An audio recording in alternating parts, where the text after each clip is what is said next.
Joining us now, Democratic Senator Elizabeth Warren of Massachusetts. Senator Warren, it's great to have you. I want to talk about where I left off with Jackie here, which is Leader Thune telling me last week he could guarantee a vote on reformed ACA subsidy extensions for Democrats. Why doesn't that offer work for you and your colleagues? Look, it's not about having a show vote. It's about sitting down and negotiating to roll back the health care cuts that are going to hammer tens of millions of people across this country.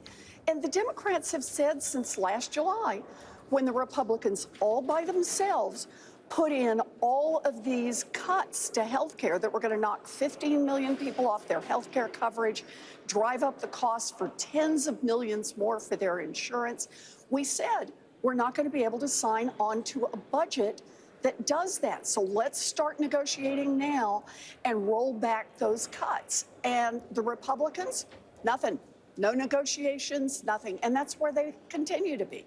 They don't even want to talk about it. We need some real change on behalf of the American people. We're fighting for access to health care. I do sort of get the sense in my conversations with Republicans, though, that their posture seems to have changed, and I'm saying seems, from if there should be a negotiation on these subsidies to really when there should be a negotiation. The thing that I've continually asked is, shouldn't people have some certainty as they start on November 1st to do their open enrollment? But I think the question that I had in the aftermath of Thune floating that was, is there a risk for Democrats in looking unreasonable when an offer like that is out there and there is no specific Democratic counter? Or is there one? Look, our counter is just sit down and negotiate right now over what health care cuts we can roll back so that people will be able to afford their health insurance, so that seniors won't get kicked out of their nursing homes, so that people who need a home health aide or a wheelchair won't lose access to that, so new mamas will be able to have their health care and their babies' health care covered. We just want to sit down and negotiate over those things. We're not looking for a show vote. We're not looking for some kind of big political thing. We're just fighting to try to protect access to health care for tens of millions of people across this country. And I think that's a righteous fight. So then where does this end? How do you see the off-ramp happening? I think it ends when Donald Trump tells the Republicans, okay, sit down now and negotiate.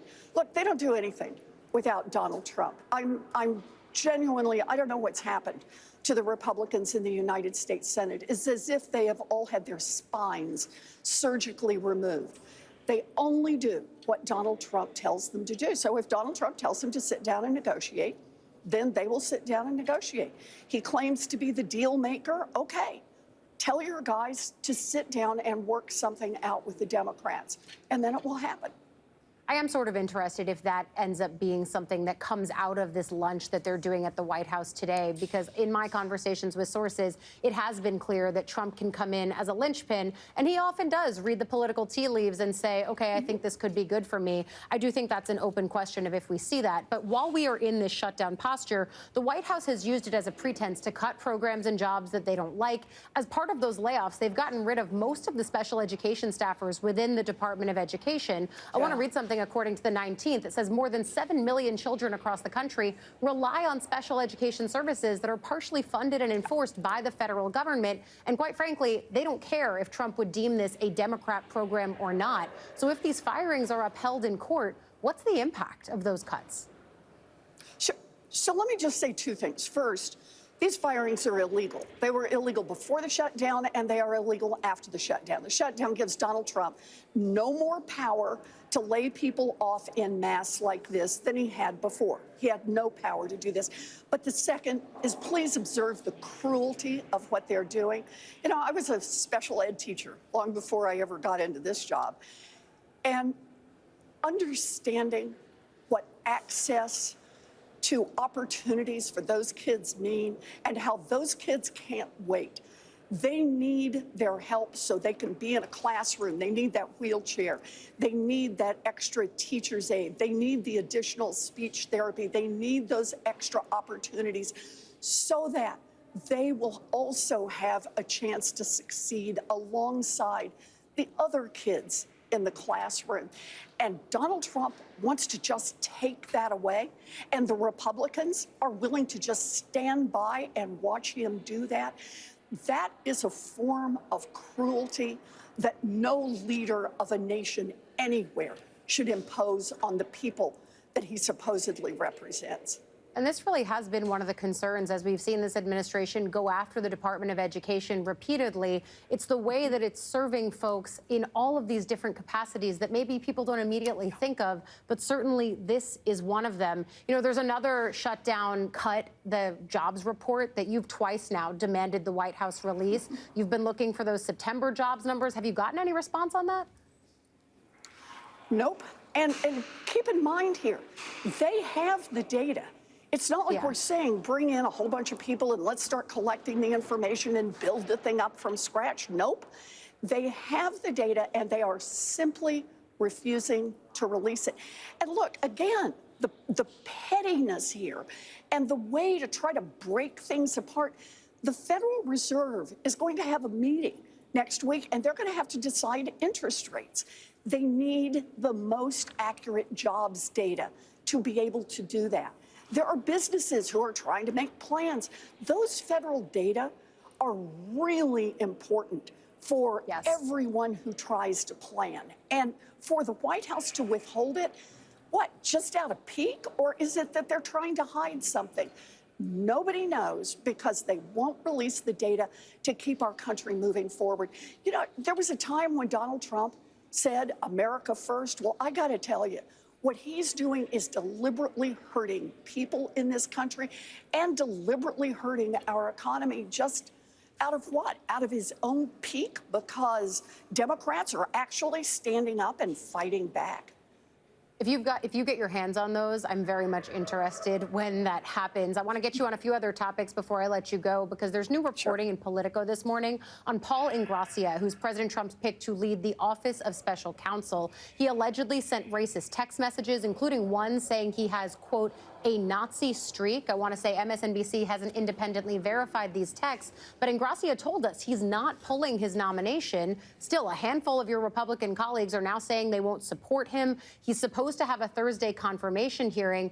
What does it say if that hearing still happens? Do you think it will? You know, here's the part I think you should underline on this. It's all up to the Senate Republicans. Yeah. If a handful of Senate Republicans would say, I'm done with this, we are not going to confirm any more people who are not qualified, who have things in their background that are so deeply problematic, then it would stop. This is a moment when if the Republicans would stand up to Donald Trump, we could end this government shutdown. We could stop putting people in jobs for which they are not qualified. We could stop the lawlessness of Donald Trump sitting over in the White House and deciding which programs are going to be open and which programs are going to be closed and who's going to get paid and who's not going to get paid, all in ways that the only person who decides is Donald Trump. And, you know, I'm just going to say something that a lot of people said on Saturday. We don't have a king in this country. And Donald Trump doesn't get to sit over in the White House and make all of these decisions by himself.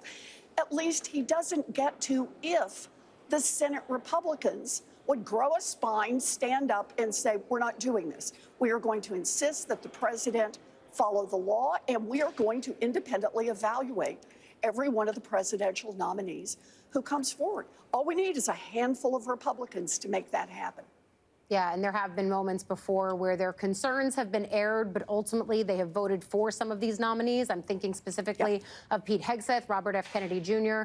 Those are examples of moments where concern never manifested into no votes, but we'll see if this is a different moment. Before I let you go, I have one home state politics question for you, because Democratic Congressman Seth Moulton is challenging your fellow Massachusetts Senator Ed Markey. Moulton argues it's time for a younger time for leadership. Who are you backing in that race?